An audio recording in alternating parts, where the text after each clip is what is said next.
Pony up, everybody. This is it. The video you've all been waiting for. We're finally going to tell you which pony is the best and which is the worst. Except that question is impossible to answer right now. So what we're actually going to do is talk about 4 of the decks we've had the most success with.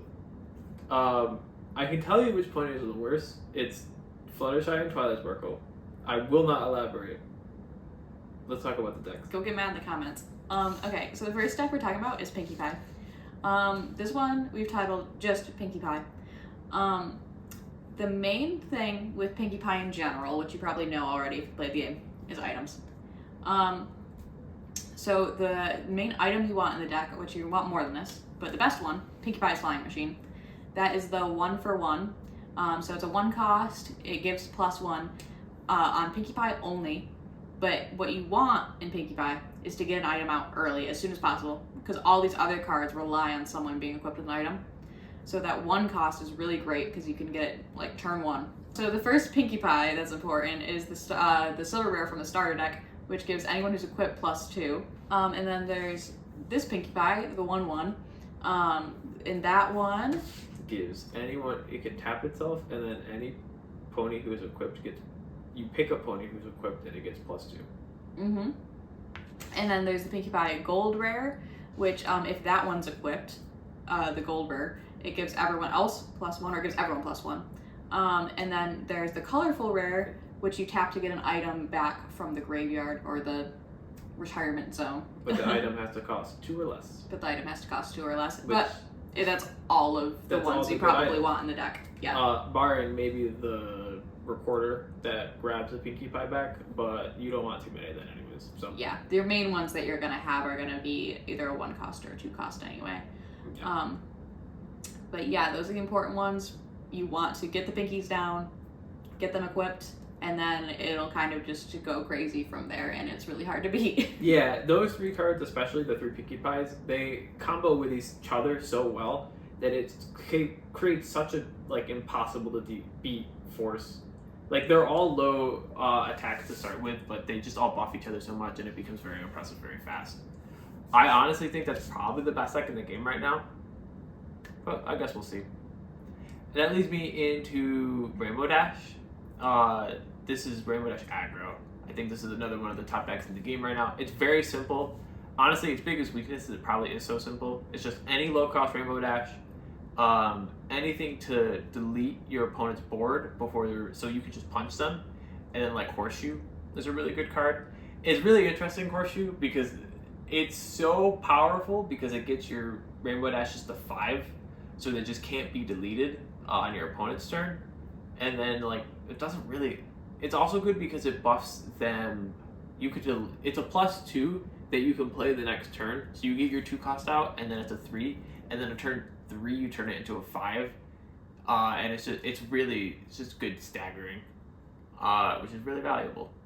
Rainbow Dash's biggest issues are that the later it goes into the game, the less chance you have of winning. And also, I was looking through the Rainbow Dashes. There aren't enough right now. The 5th best Rainbow Dash is a 3/5 with no skill. And that's not a good sign. Still a very good deck, though. Next, we're talking about my favorite deck. Maybe not the best deck, but I think it's good, and it's my favorite. And it's Applejack Untap Party, or whatever I decided to call it. So the main card that makes this deck so fun is the 7/9 Winona. So that one, it immediately gives you a -1 if there's an Applejack in the retirement area, which is probably going to happen in the first couple of turns.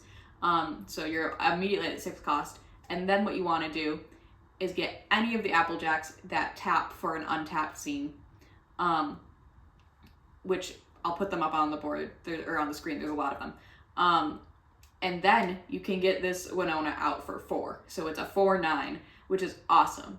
And then besides that, there's a bunch of Applejacks that give bonuses when there's an untapped scene. So I usually just will set a scene aside if I have extra ones, and then just ignore it, and then it's just permanent bonuses. And they'll be good bonuses, there's +2s, there's one where it buffs everything else on the board, there's really good cards in Applejack, and I think they're a lot of fun, and that's really why I wanted to talk about this deck. It might not be like technically the best, but I think it's fun and it can hit really hard, which is good. Yeah, I think it's the deck that hits the highest numbers reliably, which is definitely a standout trait. Speaking of standout traits, we're going to talk about the best deck in the game. You can't tell me otherwise. I'm definitely correct. Is Rarity. So, the key to Rarity is you run Twilight Sparkle, because Twilight Sparkle is good, except she has really bad early game. Earlier in the video, I said that she was the worst deck in the game. I was lying a little bit. She will be the best deck in the game later. But for now, we just put her in a Rarity package. There's 2 Twilight Sparkles that I think are really worth mentioning. There is a 5-cost Twilight Sparkle that buffs everything if there's 2 events in the graveyard.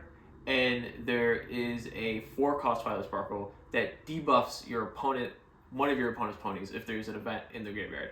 And these 2 cards combined with Rarity, who has a package that just recycles events all game, is very oppressive. You run the Twilight Sparkles, you run a couple Rarities, and then you run stuff like Time for Cleanup, Steam Therapy to repeat your Time for Cleanup, and you just delete your opponent's board, and then you're really big, and you punch them in the face a bunch, and then they die, and then they cry. This is kind of what like the coping Twilight Sparkle deck does, except it has a good early game. So yeah. So those are the 4 best decks in the game, without question, for sure. If you have a deck that you think is maybe good as well, let us know down below, and we'll tell you why our decks are better. You'll tell them why our decks are better. We will. We'll tell you why they're better. Join the Discord, share your decks, like, comment, subscribe, send this video to your friends.